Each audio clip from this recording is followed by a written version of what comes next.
One day at the superstation, Gordon was having a rest when Sir Topham Hatt came to see him. "Ah, Gordon, I need you to pull some trucks today." Okay, sir." So Gordon got to work on the trucks. Gordon sent out a tank and two troublesome trucks to the other cars of his train, and indeed it was a very big goods train for him to take. Soon they were all coupled up to each other.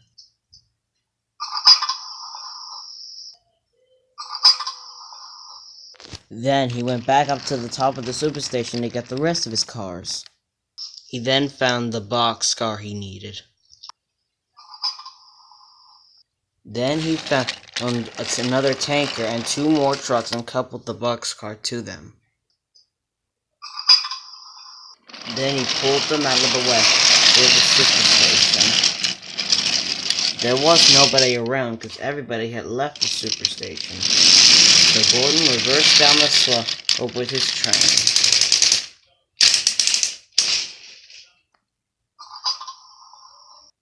Then he set off with his goods train, but he had to turn around in order to leave the superstation.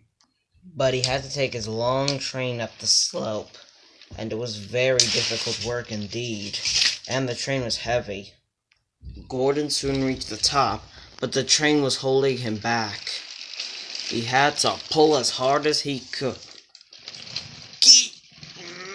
Come on, he said. The train was very, very heavy, and Gordon was struggling to pull. But on the other side, Gordon had to stop. The train was too heavy and he couldn't pull it anymore. His driver said we needed a banker. "Don't tell me it'll be Edward," he said. "I'm here, Gordon. Oh, why? Of all engines, we had to get this useless old steamer." Edward felt very upset. He felt very... why am I even telling you? His face says it all.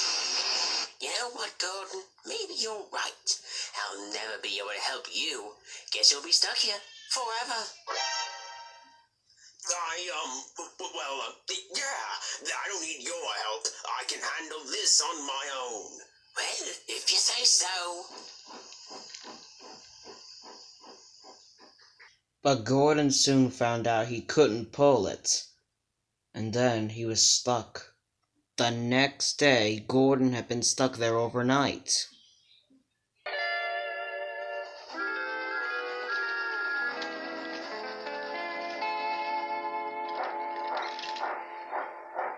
"Gordon, so this is where you've been all night." "I can do it. I'm just gonna make it. Gordon, it looks like you could use some serious help." "What? No, I don't need help. I don't need anyone's help."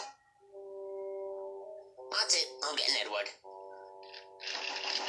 "Thomas, no. Anyone but him. It'll make me look weak and undignified, but mainly weak." "He has got some serious issues."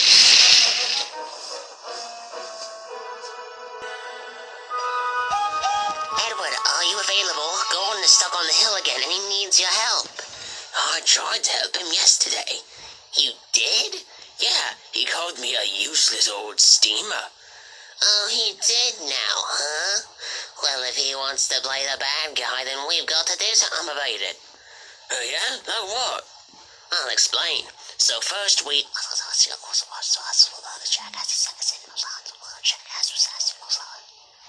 "That plan is so crazy that it is likely to have a 50% ratio of succeeding in the astronomically slim chance that all of the aforementioned events work out in our favor." "Yeah, I think. Well, let's get started. We haven't got a second to spare." "I'm right behind you, Thomas." Gordon." You again? What are you doing here?" "I'm here to help, and I didn't even bring you a banker." "Oh, thank God." "I brought two bankers." "What? Who?" "Edward and myself." Could life get any worse? Hey, you guys are kind of being too far. "Come on, Gordon."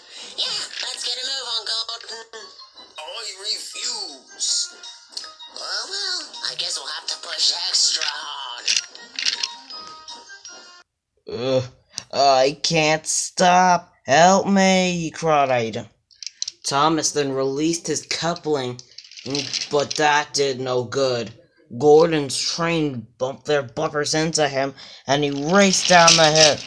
Oh, and then there was trouble.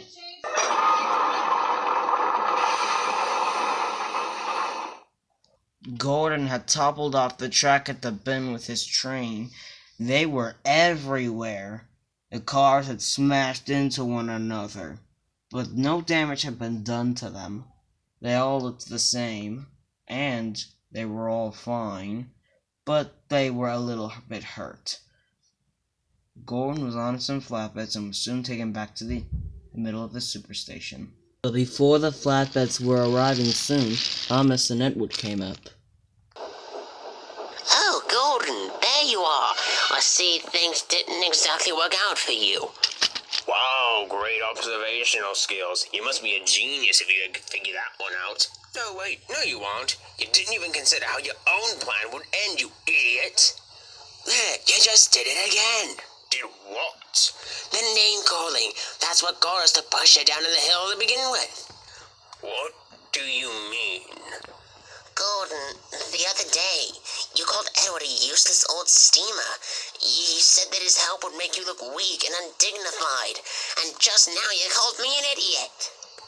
Gordon, those words might not mean much to you, but the way you use them towards us, it really hurt. Yeah, well, I still didn't deserve that. I'm still grand and occasionally considerate. Unlike you two, you're just ignoramai that need to be wiped off the face of the planet. I thought maybe, if I tried to show you how much those words hurt, you'd finally understand. But you haven't learned a thing. I'm sorry for wasting your time and causing a wreck, but I did it because I wanted to help you. I did all I could do. Come on, Thomas.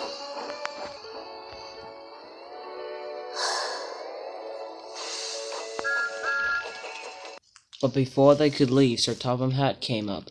Oh, Thomas, Edward, since Gordon has crashed, I need you two to take his trucks away to the docks. Okay, sir. So Thomas and Edward got Gordon's cars back on the tracks and took them away to the docks for him.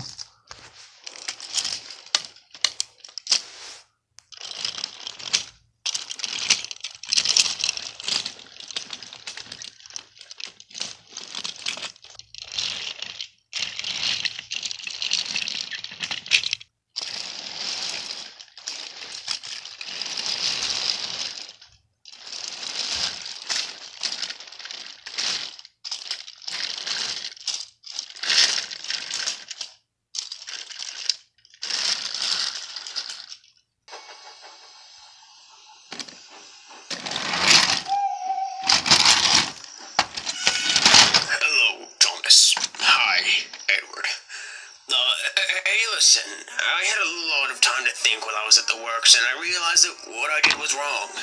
I thought about how I'd feel if someone were to say those things to me, and I can understand why you would be so upset. I guess that now I should do something I should have done from the very start. Edward, I'm sorry. I promise that for as long as I live, I won't call you or anyone else names anymore. I can understand if you're still upset, but if you could forgive me, that would be great. Gordon, I have seen a lot of things in my time, and I must say, I'm proud of you. I can see you put some deep thought into the whole debacle and learned from it. And for that, I forgive you. I'm sorry Thomas and I went a bit over the top with our little plan.